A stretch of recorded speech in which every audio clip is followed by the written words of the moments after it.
Elijah J Magnier is a veteran war correspondent and political risk analyst. Elijah, thanks so much for your time. It does seem like there's a bit of a pattern. It's not the first time Donald Trump has ramped up the rhetoric and then backed away. Do you accept the reasons that we've been given for the climb down, or do you think there's more at play? Hello, Sally, and thank you for having me. Actually, you're absolutely right. It is a pattern because Donald Trump doesn't have a strategy now. He doesn't have a strategy to bring Iran to the table, at the exception of abiding by the MOU that he signed. Nobody forced him when he was in Versailles in France.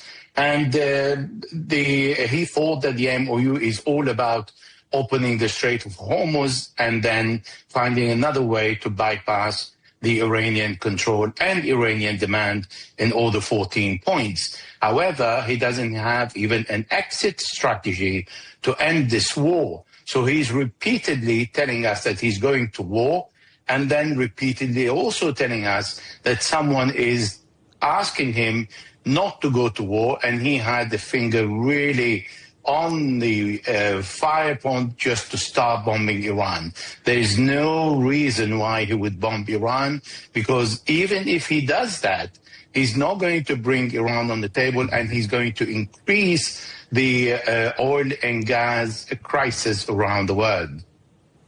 Is it clear where Israel stands on all of this? They haven't been involved in any of the attacks since that memorandum of understanding was agreed. Netanyahu facing domestic challenges and an election in October. Excellent point. Actually, it was Israel that brought Donald Trump to start what he thought an easy war on Iran.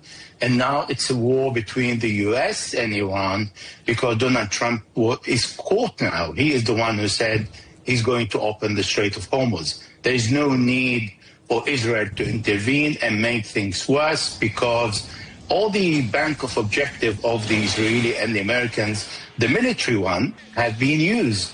When Donald Trump threatened to bomb the oil and gas or the electricity and power plant facility, these are civilian targets. So what's the point in having Israel joining a war against civilian infrastructure when these are war crimes and are not going to change anything in the strategic course of action?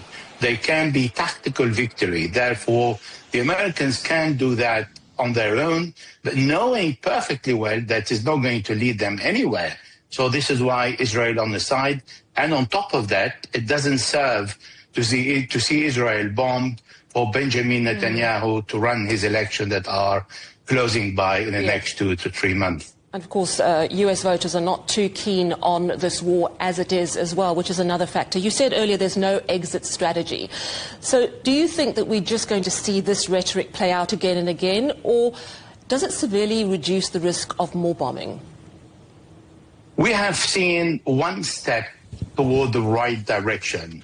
We've seen during the negotiation the Americans sent to the Iranians via the Omani that they will accept the control of Iran for all the ships coming inside the Strait of Hormuz, but then they would allow Oman to control the outward. Nevertheless, this is not something that the Iranians will accept, and the Iranians consider if the Americans have accepted 50% of their demand regarding the Strait of Hormuz, they will accept the other 50. However, the Americans are not aware that for Iran, it is not a question of paragraph 5 linked to the Strait of Hormuz. It's paragraph 1 stopping the war, including Lebanon.